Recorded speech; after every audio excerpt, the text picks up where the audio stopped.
We are. Okay, we are alive now. Yeah. Hello, welcome, cultists. This is the Acolyte Favorabos, and with me is the Priestess Maratura. Today, in the Shining Icosahedron Great Order, we have a funny guest because he is Brazilian, but this interview will be in English. Welcome to Tiago. How are you? Yeah. Hello, guys. How are you doing? My name is Tiago. As Favorable said, I'm from Brazil, but I also speak English. We can try to do this in Spanish, but I will sound like very, soap opera ish. Novelas. Don't let him fool you. He's spoken to me in Spanish and he's very good. Yeah. But let's try I to know. make this international as the show is supposed to be, and let's go in English. So, I Right. already mentioned you're from Brazil, but exactly from where are you? So I live in Rio de Janeiro, but I'm not in Rio at this moment. I'm in Sao Paulo at my girlfriend's place. It's a 400 kilometer, distance. Wow. So yeah. So, but Brazil is huge, so you Yeah. understand. But I'm from Rio, sunny and hot Rio de Janeiro. Yes, that's true. So, we invite Tiago to talk about their project Mundo Tentacular, Mais. Sorry, but I was switching to Portuguese. Before we can jump into the project and what you guys do, could you tell me a little bit about yourself? What do you do besides role playing games? Okay, so as I mentioned before, I work for a telemarketing company in the US. So I do calls and stuff like that in English, sometimes in Spanish. Uh, but I also I work for a Brazilian publishing house called New Order Editora. Actually, Call of Cthulhu is one of our products in Brazil. So this Wow. is how I got, you know, I was already involved with Call of Cthulhu because of Mundo Tentacular, our channel. This was a blog started by my friend Luciano back in, I don't know, 13 years ago. He Wow. writes very well. If you guys don't know, mundotentacular.blogspot.com, I think. Uh, we're like the number one blog for Cthulhu Mythos stuff in Portuguese. Uh, and I also work for this publishing house, and I am their manager for international licenses. So Call of Cthulhu in Wow. Brazil goes with me. Alien role playing game from Free League goes with me. Some other also I manage them. That's what I do. That's amazing. It's in other interviews people have mentioned that it is or well it was and now it's not that hard, but it's still hard to get uh role playing game things in Brazil like books and all that. So you're helping them It to. depends. Yeah, it depends. Like New Order, we try to. We also have Pathfinder role playing game here. We have already translated like 8 or 9 books for Pathfinder. We have 8 or 9 for Call of Cthulhu. I like personally translated 2 or 3. So there's 2 or 3 translations with my name. Wow. I also write scenarios for Call of Cthulhu and for horror stories. New Order, the publishing house just launched the book. There's 3 scenarios of mine there. I think it's 4 actually. I don't remember, but that's it. I work with this thing from the US because cash, kaching. Yeah. But I also work in the publishing house. It's what I love the most. As, Yeah. as you said, we try to bring role playing games to the Brazilian public because we love it. We actually love it. That's it. That's amazing. Yeah. And well, thank you for doing that. It's sometimes hard to find things in your own language, especially if Yeah. the culture of the country is not inclined to those activities. And Yeah. how did you start playing role? Okay, so one thing first, kisses, honey. The girlfriend is watching. Also, Ada, my Hi. big friend, my great friend Ada, is watching. So kisses to Ada also because why not? Uh, how did I start playing? This is there's like the real story and the story I tell people because it's funny. Which one do you want? Both. Can we start with the The true story. Okay, when I was maybe 9 years old, in Rio, one of friends I had, they he got a new book and he said, "Oh, it's this is the thing, and we're gonna play it, and you're gonna play as well." I said, "Okay." And he gave us like this character sheets and explained like, oh, so you're a thief, you are a warrior, you are a cleric, and that's it, we're gonna play, and this is how it works. And he started, he did not explain a thing.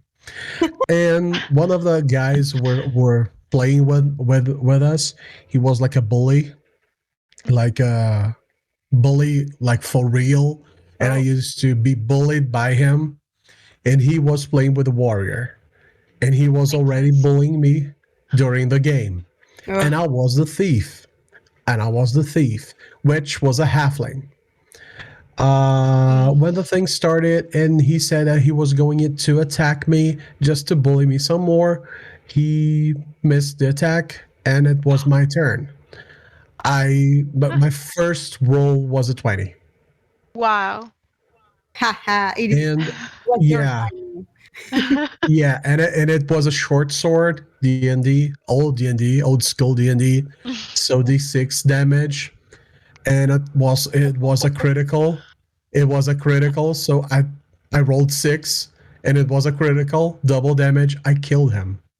Nice. Wow. This is why I started playing. This is Of why I started course. playing. I Wow. killed him. Like he was like, "No, how can this happen? How can this happen?" And the guy who was GMing was, "No, you attacked him. You did Those are not. the rules. You missed. Yeah. He attacked you back, and he got a 20. That's a critical. So he rolls the damage, and he rolled a 6. I can do nothing." And the dungeon master was also a bully, but he wanted to bully the guy as well. So he was like, I'm gonna use him to bully him, Yeah. and that's why I started playing. That's why. That's it. Wow. And he deserved it. He was a pain in the ass. But as all bullies, insecurity, Yeah. things back at his place, at his home, he was not a bad guy. When I got old, I got a chance to, get to know him better. He was not a bad guy. He was just, a kid being It's like, context. yeah, that was that. That was it. But that's it. That's how I started playing. The fake story I tell sometimes is that I use this true story. This is the true story. I use this, and I just sparkle a little bit of lies in it because it gets funnier. And I say that we started playing, and he like chased after me, and I was smaller than him, which is a lie. I was never smaller than him. I was like almost his size, not like a lot smaller.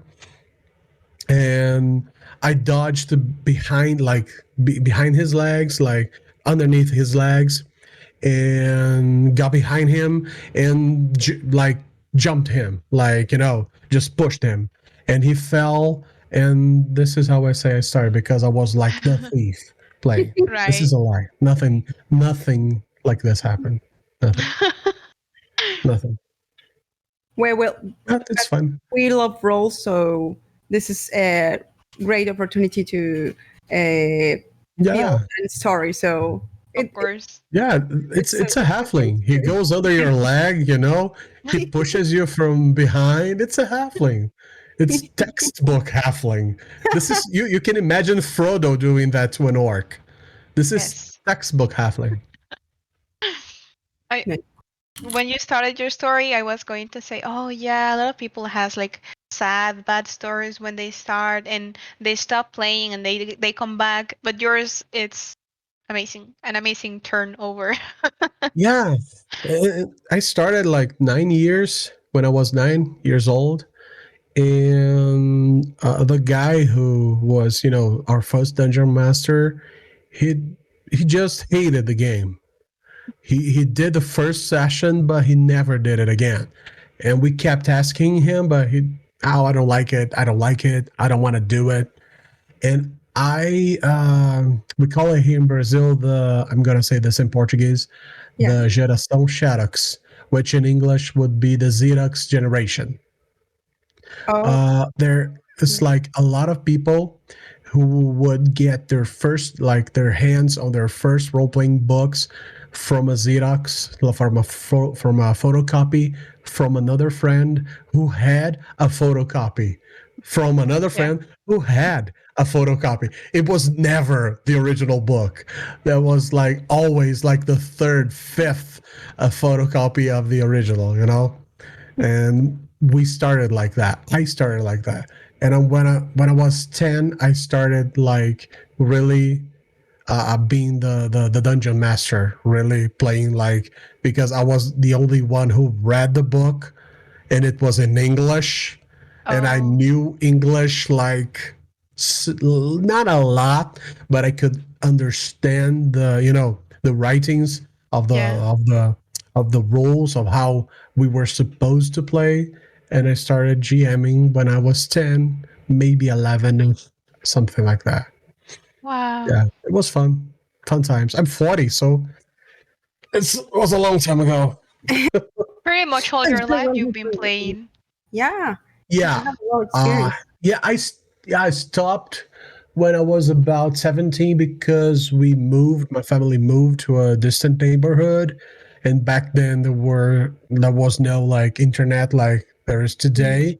Hmm. So I stopped playing for maybe 4 or 5 years, maybe 6 years, something more, I don't know.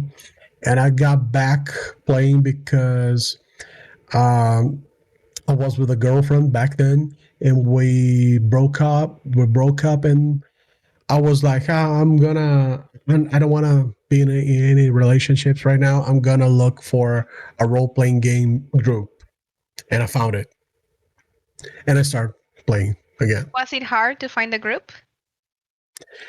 Yeah, so not easy, but not hard. I used a forum on the internet, and I found like one week I found a guy. The other week, found another, and we three started, looking for more Mm. people, and we found two more, and that's how we got back to playing.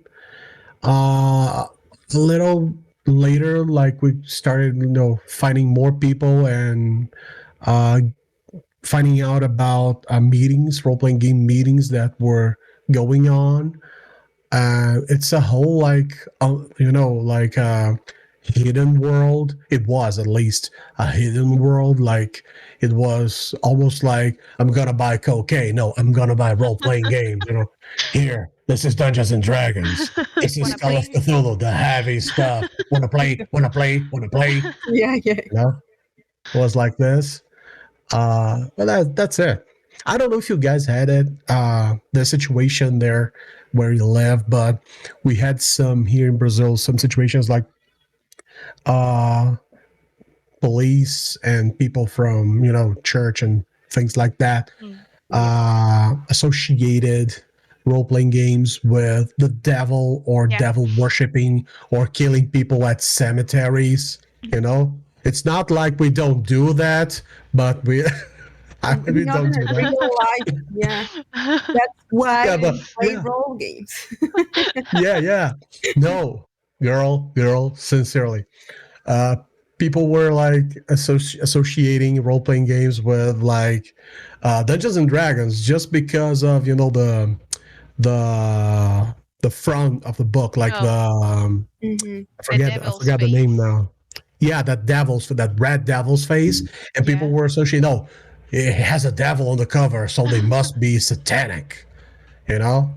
And soon after that, a crazy guy in Minas Gerais, another state in Brazil, he killed a bunch of girls in a cemetery, and people found Vampire the Masquerade role playing game books in his house, and the deputy, he was like totally like Christian crazy, you know. Yeah. No, this guy killed those girls because of this. They played a game of life and death that if you really died on the game, you would die in real life. There was nothing like that. The guy was crazy and he killed people because he was crazy. I don't know if you Yeah. guys got any stories like this, but here in Brazil, I got a lot. Yeah, I've heard some here. I didn't experience any of those myself, No. but I've heard some stories like that, like I that suffered. reaction. I suffered an exorcism try once. From your Yeah, family? no, not my family. We were like me and two friends were walking on the street, and we went through like there was a church, evangelical church, Mhm. and they saw us with AD&D, Advanced Dungeons and Dragons, books, and I had the Monster Manual on my hand, the Monster Manual with a beholder, a Yeah. minotaur, and I don't remember which was the other one, but I was explaining them about the difference between a Balor and a Batizu, two kinds of demons, and I did not notice that we were going like we were going to walk right in front of a church, you know. Mhm. I did not notice, and the guys heard us like talking about this, and they hold a friend of mine.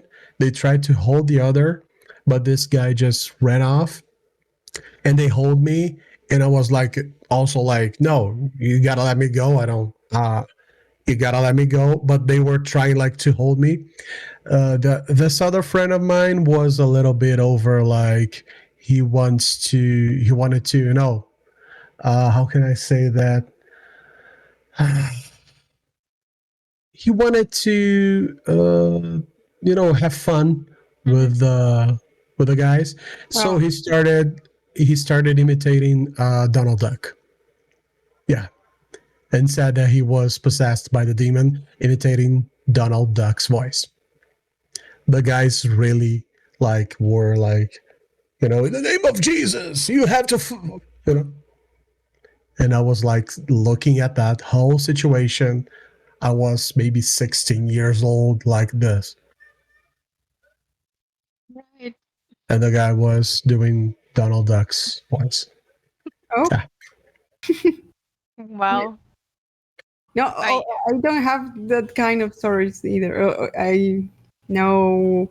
I mean, I live a little bitter experience with the games, but no like that. not like that. Yeah, some bullies and all that, but that is Yeah, extreme. you're Normal bullying. girls. You're girls, so you must hear a lot like, oh, you play role playing games, so what is the rule 123 and page 241 and the game master role That kind of role. book for? Yeah. Yeah, I know Exactly. that. I know that. My girlfriend hears that. Sometimes it's don't get me wrong, you know, don't listen to those guys. Yeah, that gatekeeping doesn't make sense. Yeah. Of course. So you started as a game master. Is that your favorite role? Game master, or do you prefer to be a player? I like both. I like both. I like both. I really like both. I like, you know, there's I think you two are going to agree with me on that. There's those two aspects, like game mastering. You're having fun in a specific way. When you're a player, you're having fun in another specific way. True. Both are fun, but both are totally different. Yeah, So that's I true. like them both. Yeah, I like them both like equally, but I generally am more like the game. I am more a game master than a player because yeah, I agree with you, Mario. Why not both? I agree with you. Uh, I am like generally more a game master than a player because people ask me to GM for them. You Okay. know, so oh please, Tiago, why don't you do this? Come, do a story. Do us a story, please. Okay, then I do that. I like creating stuff. I love creating stuff. I love mixing like uh a real like real things that happened with things on my head up Mhm. to the point that I don't know what's actually fiction and reality, that I have to go on the internet and this did this really happen or it was my head, like oh okay, this happened, okay, no, this was my head, okay, perfect. When I get to that point, I know that this story is good you know Ah, That's true. sure. Yeah, when it feels so real that you get confused. Yeah, I And like it. how did you start with Mundo Tentacular? How did you meet So them? yeah, it was only Luciano. Luciano, as we tell here, the other people who are part of Mundo Tentacular, we joke that Luciano, when the machines take over Earth, the only safe place will be Luciano's house because he's technophobic, and every computer stops working around him. You know, it's like yeah, it's horrible.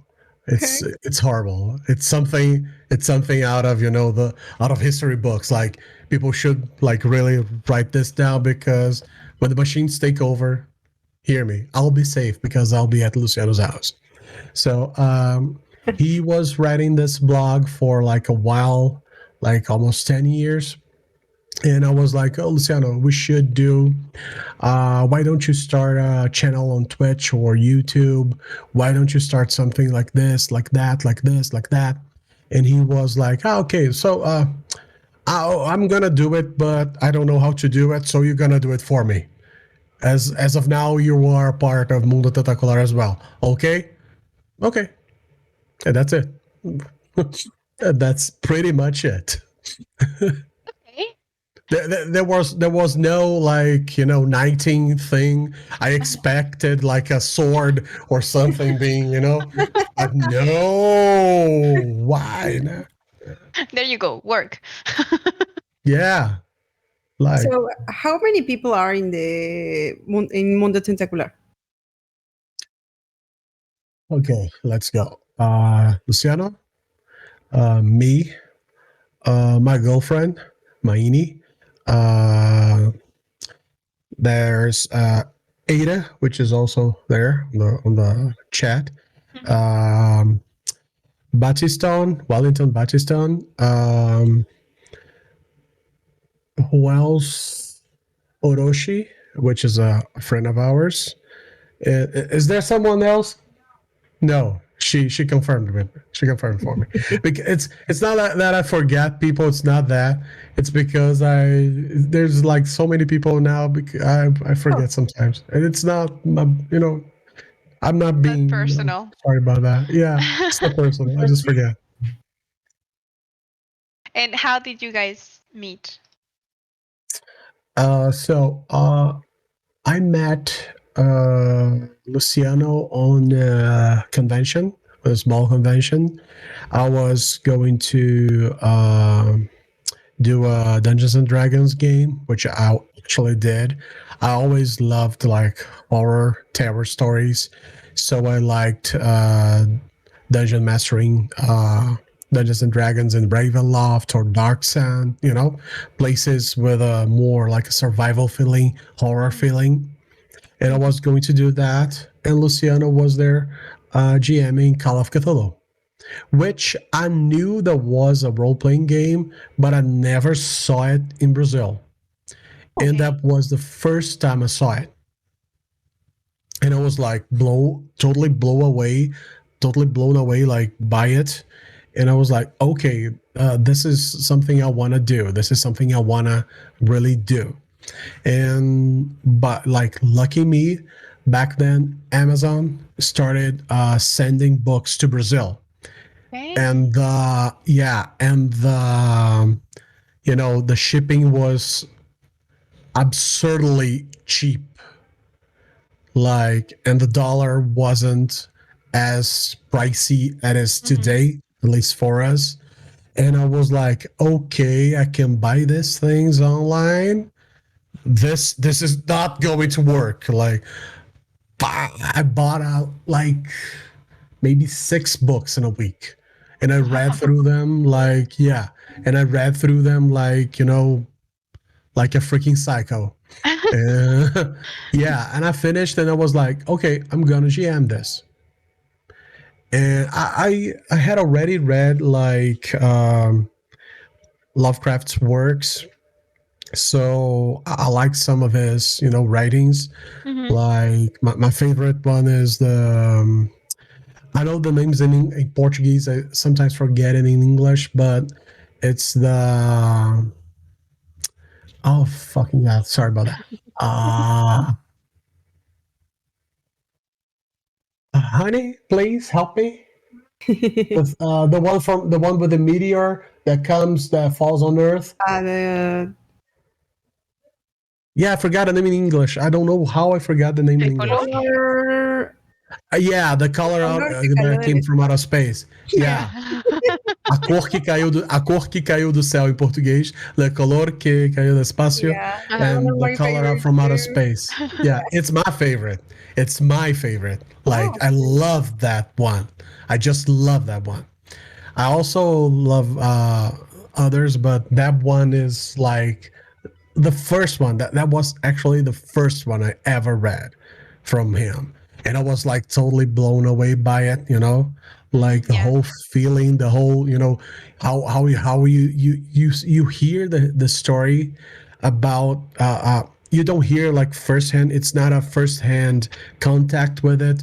You know Yes. about it from the insurance guy. It's totally like you know like Yeah. it's awesome. It's With just the awesome. consequences only. Yeah, and all the consequences and the story being told to him, and that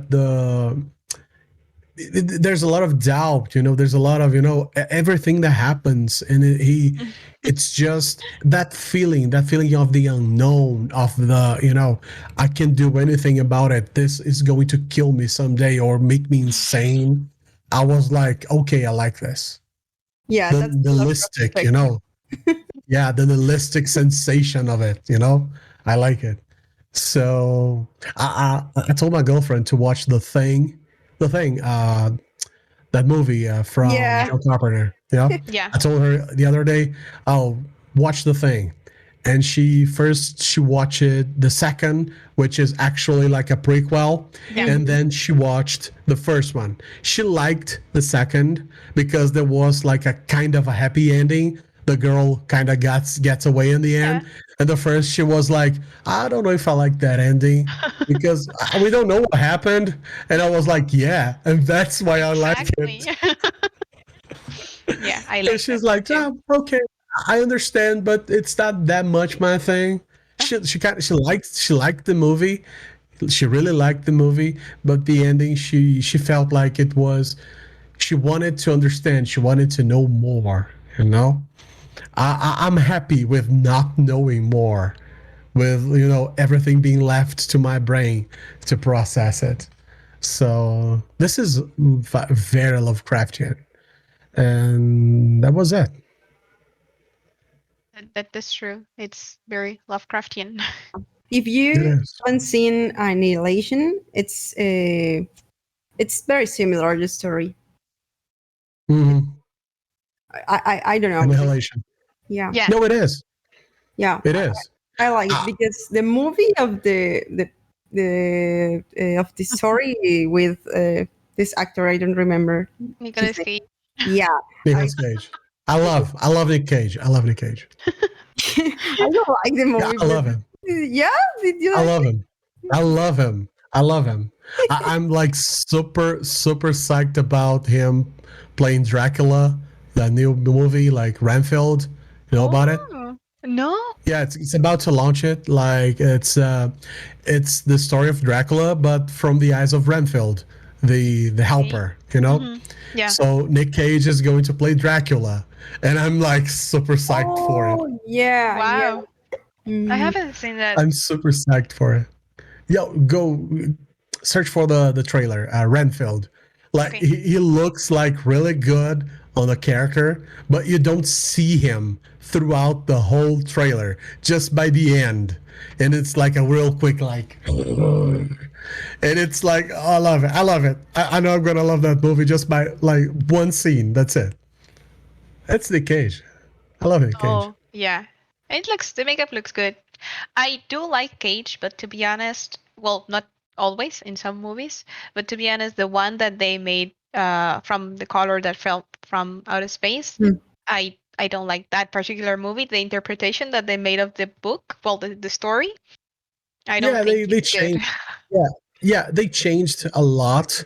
But if you come to think about it, like the the actual book, the actual story told in the book would be very hard to tell the way Lovecraft tells it in the Yeah. book. You can't do it on TV. Nope. There's some things we may not find it good, but I don't think there was like any way to do it much better. One thing I really think they overdo it, they overdone it was the part with her daughter, with his daughter. That whole Wicca thing that was uncalled for. Yeah. That was really uncalled for. Like it was disrespectful with the people with Wiccans, and it was disrespectful towards the story as well. So I really don't think it was totally uncalled for. But other than that, the movie was good. Like Nick Cage, sometimes he looks and he sounds like what's going on, you know but that was his take on the character. Yeah. You know, I'm not going to judge him. Maybe that was the director's way of telling him what to do with the character, or maybe that was him doing it. But people, let's remember, this is the guy who did The Wicker Man. Nick Cage in The Wicker Man is fabulous. Little, Yeah, I like that. very little things in on Earth are better than Nick Cage on The Wicker Man. He's awesome in that movie. We have a question on the chat. Mario wants to know, what is your favorite stage of Lovecraft? Like, Like the eras. you mean? Yeah. Okay. So it's important to say one thing: racism out. Like his first stories, I think they are better, but there's a lot of racism in them. You gotta understand, you know, how to read them, but they're not good. Sometimes they're good, but they are racist. Like they have racist commentary. But if you take it out, some of them are good. I like them. Uh, Also, I would say that I don't like his fantasy dip. You know, Mm-hmm. I don't like him. I don't like it. Uh, there's one thing on his when he does some fantasy stories that I like is his Dreamlands, but only Mm, that. yeah. Anything other than Dreamlands, I don't like it. I don't like it. Oh, really? Okay. You know, from his fantasy dip. Oh, okay. When he started writing things more fantasy like. People say it was like It was an influence by he was influenced by Howard, Robert E. Howard from Conan. You know, people say that this is why he started writing those. I don't like him. If you like read Robert E. Howard's Conan stories or Cole stories, they're like very good. And Lovecraft doesn't know how to do that. Like not a single word he doesn't. So his first phase, yeah, like the beginnings of the I don't remember the name of the magazine he used to write for, but it's where he actually wrote the I forget the name again. Weird The tales. Reanimator. Yeah, Weird Tales. Thank you. It's where Thank he you. started writing Reanimator. You know that. This is where, yeah, Weird Tales.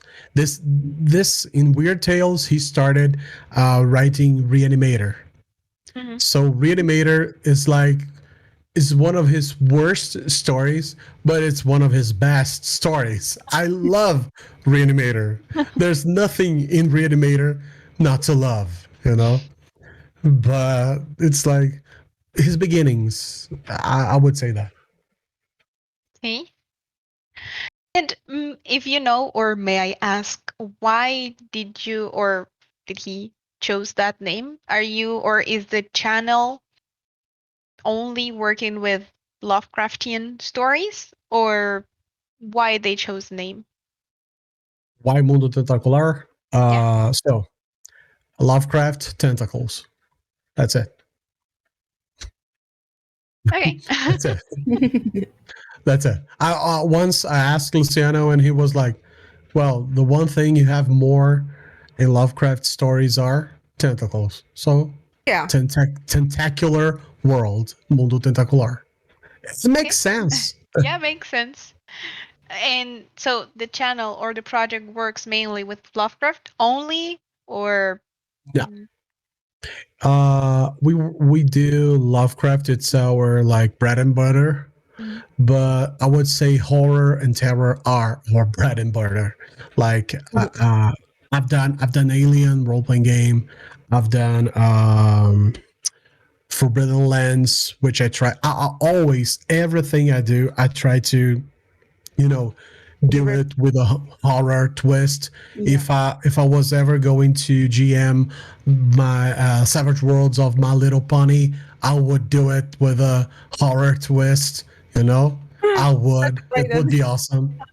It would be awesome. It would be awesome. A Little Pony is just awesome. Uh, and other than that, my girlfriend Maini, she really likes Dungeons and Dragons. She's one hell of a GM. I met her online. I actually I, I was I sometimes I GM from for in some channels that are kind of famous here in Brazil, and she was taking part of a group of people who were doing like a course with them with that channel. I was GMing a story for them. The story was called The Hunt. It was a story for Call of Cthulhu, Okay. and she was doing this course with these guys, and by the end of the course they all got a chance to do a live streaming in that channel's Twitch, which is called Perdidos no Play. uh and Maini did a Dungeons and Dragons story, which was supposed to be like an adventurous story, but the way she does it, it's a horror story. She does it like a horror story, and she didn't even notice that. And I was like, dude, this girl has it all. She's beautiful. She knows how to GM. She is like very, she speaks well. She's polite. And I thought, like, I gotta get that girl on my channel. I gotta get her to, be with Mundo Tentacular. And that was it. And I was like, I'm gonna call her. And on the following day or 2 days later, I don't remember, I called her and I was like, "Oh, Maini, I would like to invite you to be a part of Mundo Tentacular." And she was like, "Oh no, thank you, Tiago, but I don't know. I have a project with some other friends. We're going to start something. I'm gonna talk to them and see if that's going to work or not. If Okay. that's not going to work, I'll talk to you again. All right." And I was like, "Oh, all right, no problem." The call ended, and I was like, "Fuck." Mm. That girl was like very good. We did not know each other back then. I had a girlfriend, and I was like, "No, I have to get that girl, to be with us here. I have to find a way to convince her." But 2 days later, I was speaking with another friend of mine, Wellington Battiston, who is also a part of the group. And I told him, "Okay, I called you, Wellington, so you're a part of Mundo Tentacular." I called Maini as well, but I don't know if she's going to accept. But let's start something. Let's do something. And a couple of days later, I don't remember actually how many days later, she reached out to me and she said, "Okay, no, I'm gonna do it with you guys. Yay. My friends are not. Yeah, my friends are not gonna. They're not going to do the channel. Oh, So let's do it." And I was like, "Girl, you were made to GM Call of Cthulhu. You don't know how much." And she started, learning, trying to do it. She's a very good GM. I'm not saying that because she's my girlfriend. I already said that, like, when we met, she's very good, yeah. and that was it. The others, Orochi is a friend of Maini's. He's a very nice guy also. Ada, which is in the chat, he started watching us. He liked watching us, and he's like a very nice guy, very nice person. He started playing with us, and I was like, "You have to GM yourself, Ada. Come on, you have to GM yourself." And he started, so I invited him, so he's a part as well. And Bachistone is a part because he was actually the first one I invited. You know, Mm-hmm. he wrote a scenario for Call of Cthulhu for that book I told you guys I have 4 scenarios written. He Yeah. also has a slasher teenage American movie styled, written Mm-hmm. scenario written. It's like Evil Dead meets Cthulhu. It's Okay. like very nice. It's very nice. It's very nice. A very nice story. I like it. No, Cthulhu, sorry, it's not nice. No, it is. It is. It is. So, guys, do you only make content in Portuguese? Yeah, sadly, we only make content in Portuguese because, first of all, the majority of people I know only speak Portuguese. So, besides me and my girlfriend Maini, which she's an English teacher, so Oh, she speaks English. Yes. Besides me and her, Ada, I also know he speaks English, but I don't know if he would try to do it in English. But I don't know that many people who speak English fluently enough to actually, do a Like, game in English.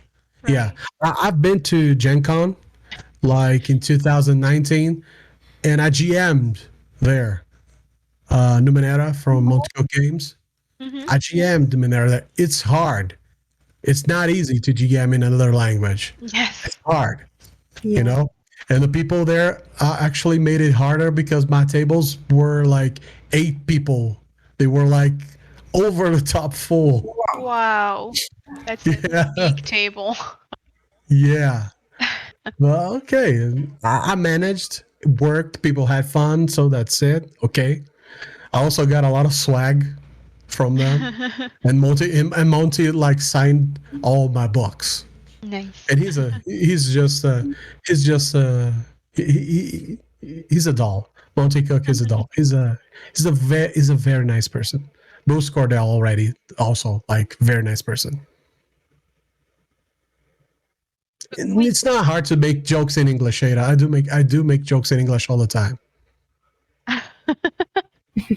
Well, it is said that making jokes and talking about your feelings are the hardest things to do in another language, or that's what I'm told. But I would add being a GM as one of the Oh three hard yeah. things to do. Have you done it? We- Have you done it? GM in another language? No. We played with a friend we have from the US. He was the GM, and it was a Mm. bilingual table Yeah. because we played sometimes in Spanish, sometimes in English, depending on how we felt. And it actually helped. Well, Mara has mentioned several times that it helped her a lot to improve her English. And it's Oh, difficult, nice. even as a player. It's hard because especially if you are like very excited or scared, Yeah. you make the switch in your head. Yeah.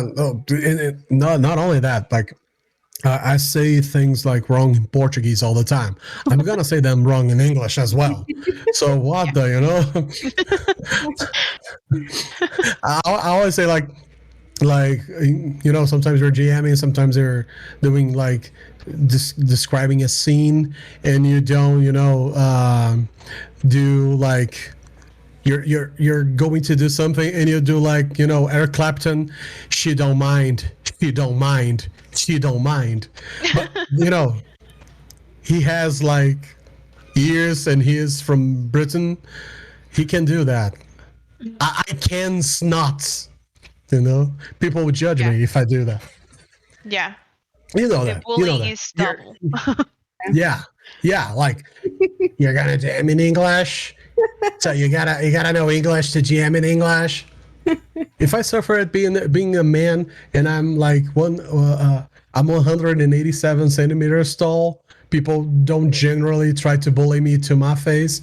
Imagine you guys doing it, your girls. So, and those guys, they only do that with people they think are not going to do anything back.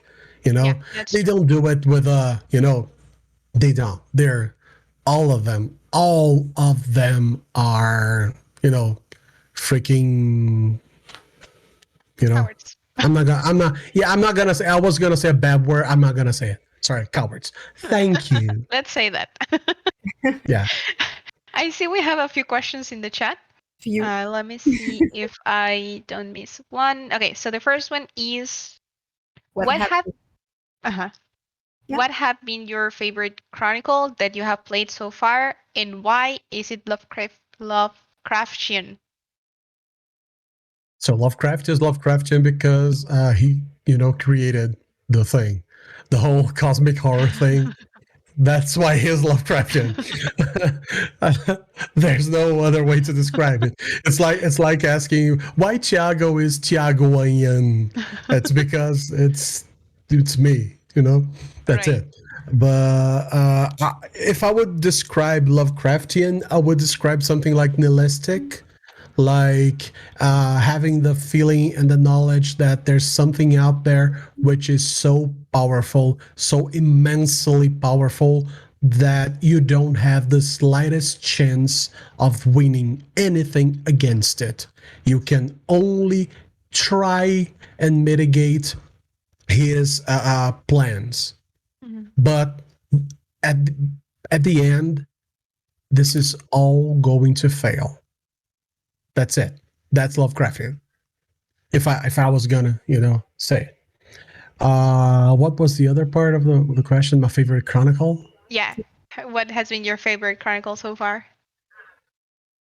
So I played the Orient Express for Call of Cthulhu. You guys know it? I've Horror in the Orient Express. heard Yeah. of it.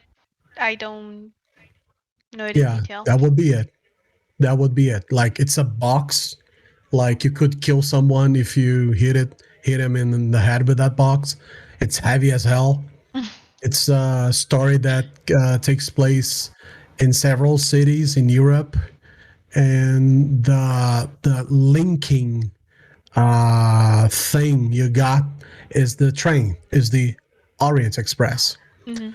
So you got some marvelous scenes. You got some, you know, it's a real good story. You don't know who is the enemy until he reveals himself. And even then, even when you know who he is, you don't know for certain what he is. So it's yeah, I played Masters of Nyarlathotep. I'm playing it right now. I think as I call it, the choo choo, the horror in the Orient Express is better. I really think it's better. And I worked in Masks of Nyarlathotep in Portuguese edition. I worked on it, but the horror is better. I think it is. I just think it is. Sorry. Okay. Thanks. I thank you. I'm not sure if this is the second question. How do you describe? Yeah. Yeah, it is the second. So this is because you are a GM, but how do you describe the monsters or the horror, especially with Lovecraft? That part of the key is that you cannot describe it really. How do you describe those in the campaigns? So if you're going to do it online, the thing is, if you're going to GM online, the thing I always say is first you do your description, then you show an image, so people can relate what you said with that. If you don't want to show the image, if you just want to leave it to their minds, what I would do is, for example, I'm gonna describe you guys a great old one. Like right now, I'll like little obscure one, you know, but I don't want you guys to know what great old one. This is it. I don't want you. You know, I'm gonna try to elude you guys. So, for example, this is a scene from The Hunt, the game I GM'd on that channel. Okay. So let's do an example. For Robos, you're playing as, I don't know, Kathy, for example. Okay. So Kathy, you look out that window. The snow is outside, heavily raining down. You look beyond. You're in kind of a Airbnb, but it's like isolated in Alaska, you know. So you're looking through a window. You're looking through a window, and you see the trees out. You see the snow falling. The whole ground is covered in snow. The car you came in with, the car is already covered in snow, and you see the trees. And on top of the tree line, on top of it, you see something standing tall, like towering over those tall trees. It appears to be a tree at first glance, but the snow doesn't let you see properly. You just try and understand, but in your head what is going on, and all of a sudden you see those two red dots appearing like out of the blue in the sky, and you realize that those are eyes, and you see that towering thing. It steps closer, it is one step closer to the house.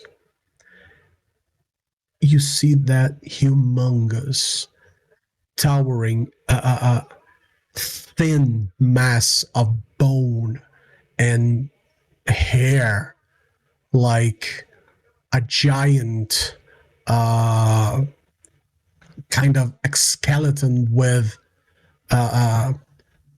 still skin on it. And you watch it, and those big red eyes, they seem to find you. You see that strange protuberances in his body.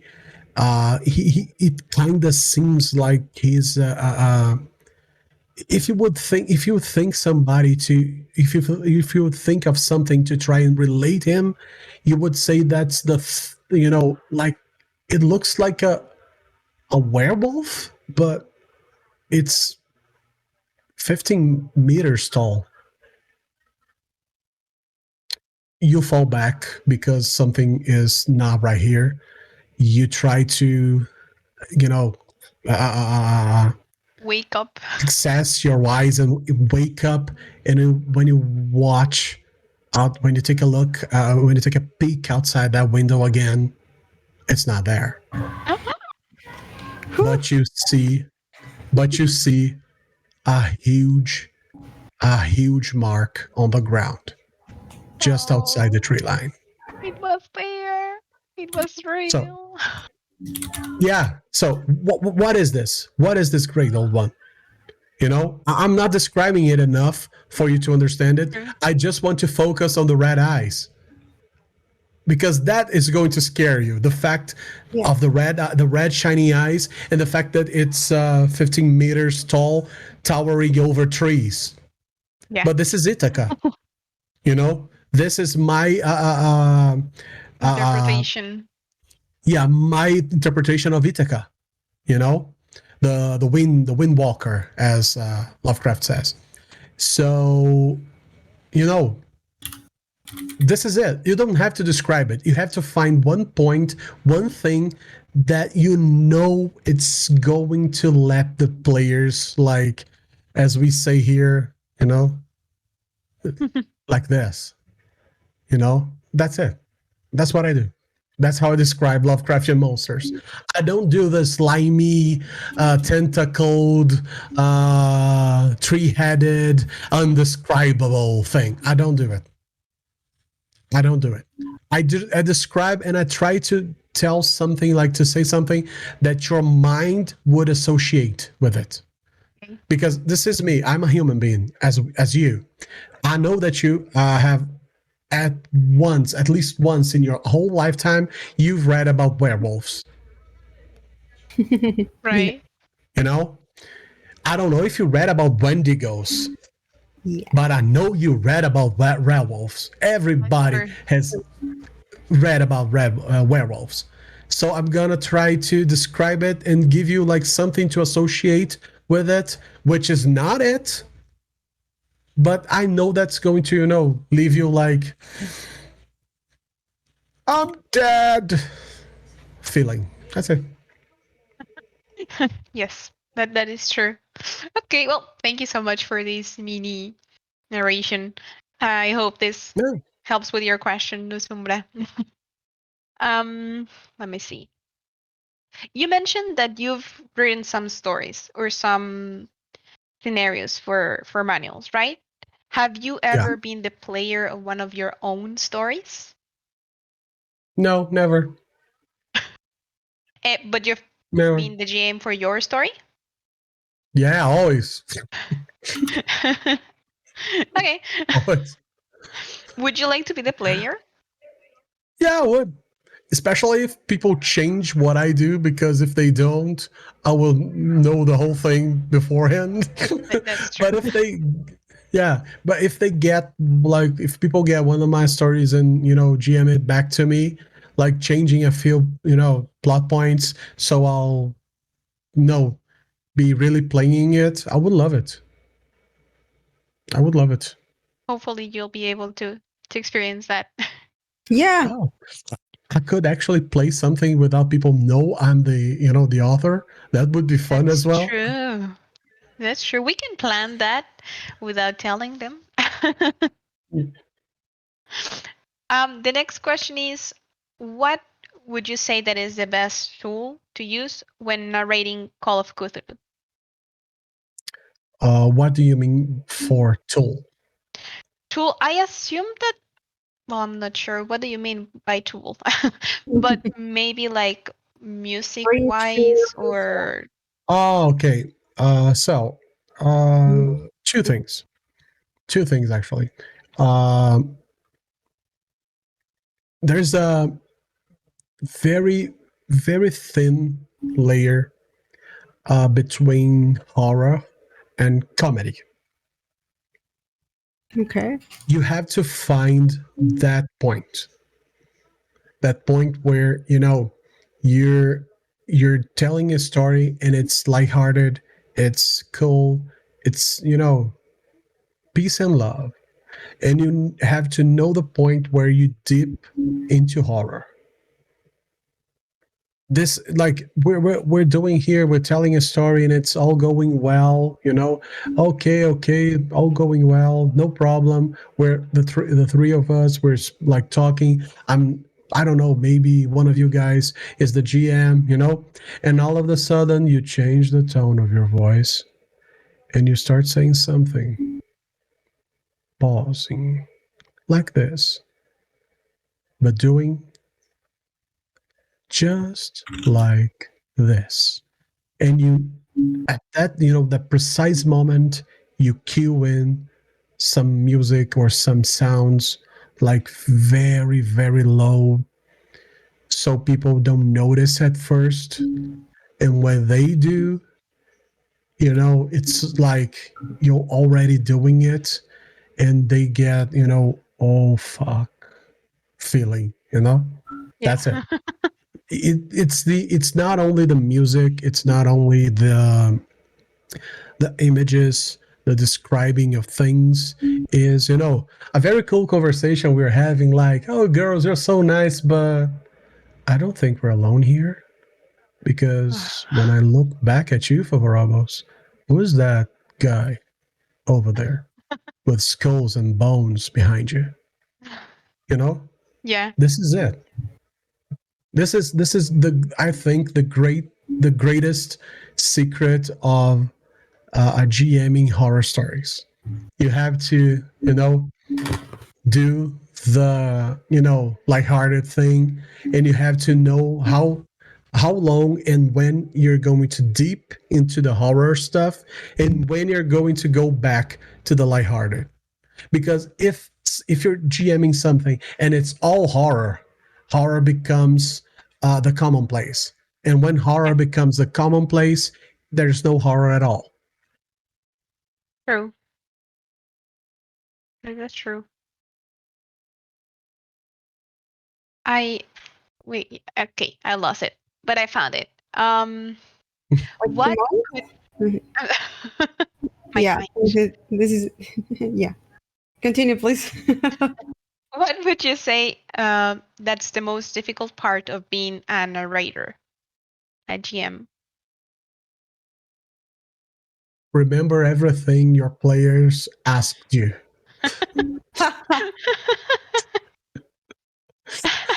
Because there's going to be a lot of questions, especially in Call of Cthulhu, and sometimes they just fly over. Yeah, that's That's true. it. Like, I don't know about you girls, but creating the story, check. Doing the actual narration, check. Creating the NPCs, check. Get like in remembering everything the players asked you. Oh, freaky flying fucker. Yes, it is true. That's it. and after COVID, my memory is not that good. So Oh, sorry about that. Yeah, sorry about yeah. Well, you do have the recordings of the campaign. Yeah. That's an advantage. Ask Maini and ask Ada about the candelabra incident. Just ask them about the candelabra incident. They keep saying I said there was a candelabra in a chandelier, in a scene. And I said, oh, I didn't say there was a chandelier there. And they say I did. And they just punish me with it. Like, it's been a year, They don't, they hold to that bone like it's their lives. That has happened to me in real life. Yeah, so it's frustrating. You see there? Chandelier is real. That's bullying. That's bullying, love. That's bullying. That's bullying. That's bullying. Sometimes happen. There was no chandelier. I did not describe any chandelier. I did not. You know what's worse? The chandelier would make any difference. wouldn't make any difference. Any difference in their lives. Chandelier Any, for all my hacks. Well, my yeah. roll dices. Yeah. No, if there was a chandelier, I could have used it to kill the bad guy. No, you couldn't. You couldn't. There was a Cthulhu Mythos entity. You could not use a freaking chandelier. You don't know that. You didn't let them try. I know that. I created the freaking monster. Oh, right. You're the GM. Yeah. Oh my gosh. Well, But that's it. that's why taking notes is important, players. So you don't Yeah. invent things the GM didn't say. So, unfortunately, we're reaching out the end of the interview. I would like to give you some time to tell us about whatever projects you or Mundo Tentacular are working on. What can we expect from you guys? Yeah, what are the news? So I'm gonna start with the publishing house New Order. We're finishing the Mask of Nyarlathotep book. We're gonna send it to the people that bought them. You know, I'm gonna receive it as well, and everybody's gonna receive it. So, with if you are from Brazil and you bought it, yay! It's going to arrive soon. Other than that, from Mundo Tentacular, we're kind of stopped like for this past months because I've been working like a psycho, like just working. And we all know that all work and no play makes Jack a dull boy. And in my case, a very dull boy. So we're going to try and start some other tables. We are having like a Star Trek table right now. It's happening. It was going to happen yesterday, but we had some personal problems and we could not. We also are starting a D&D campaign, which is going to be GM'd by my girlfriend, by Maini. It's it looks like it's going to be a nice story, like a nice thing. She's going to do an old 3.5 story adventure called The Sunless Citadel, which is like a very good adventure by Bruce Cordell, which is one of my favorite role playing game authors. I'm going to play as a bard, a halfling bard. Yeah, halfling bard called Hobbit, because why not? Yeah. Other than that, I'm going to. I'm sorry, that campaign, is it going to be streamed? Yeah, it's going to be streamed. Both of them. The Star Trek campaigns is streaming. We're streaming it, and the Dungeons and Dragons campaign is going to be streamed as well. Other than that, I'm going to, as soon as I have the time to do it, I have a Fallout role playing game story to do, and I want to do it because I love the world of Fallout. And besides Fallout, I'm going to, by the middle of the year, I think, do Dune role playing game. Or as I say, and this I'm going to say just to make people angry. It's Dune is vampire how it should be played. Yeah, just to make people angry. Okay. But you know, Vampire the Masquerade. Yeah. Yeah. You guys like it? Fifth edition. Yeah. Yeah. Yeah. No. I like the Yeah, game. fifth I like the edition. story behind the game. I like the story behind the game. I like the game in you know how it's supposed to be. I don't like the Yeah. players. Yeah. I don't like the players. At least the Brazilian players. Oh, actually, in Brazil, we play a lot more vampire, right? I mean, I've seen that they played that more than Dungeons and Dragons. Mm-hmm. Oh yeah, in Brazil we have a lot of Dungeons and Dragons, of course. Vampire is also very strong here. Call of Mhm. Cthulhu is very strong here, but I would say Vampire is stronger. The problem is I don't like the fan base. They are like I don't like them. I don't like them. Yeah, I agree. At least So with the ones I know. uh, so what I say is Dune is what Vampire was supposed to be, like really monsters, bad people, bad things, Yeah, not nighttime Power Rangers. Yes. you are correct. Yeah,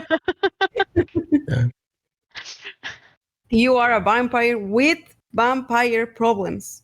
Yeah, You are not yeah. superhuman. You're not a superhero. Yeah, You're not a superhero. yeah. You're not a Power Ranger. I've said that to many players. You're not a Power Ranger. You're not. yeah, that's true. Yeah. True. It's not your personal drama, romance, comedy. It's a vampire Yeah. game. Yeah, you are a monster suffering between the realm of the Exactly. Yeah. undead and the living. You're Exactly. suffering with your immortality. You're not supposed to be running over buildings and flying and turning into smoke because it's hella fun. That's it. Yeah, that's true. I completely agree with you.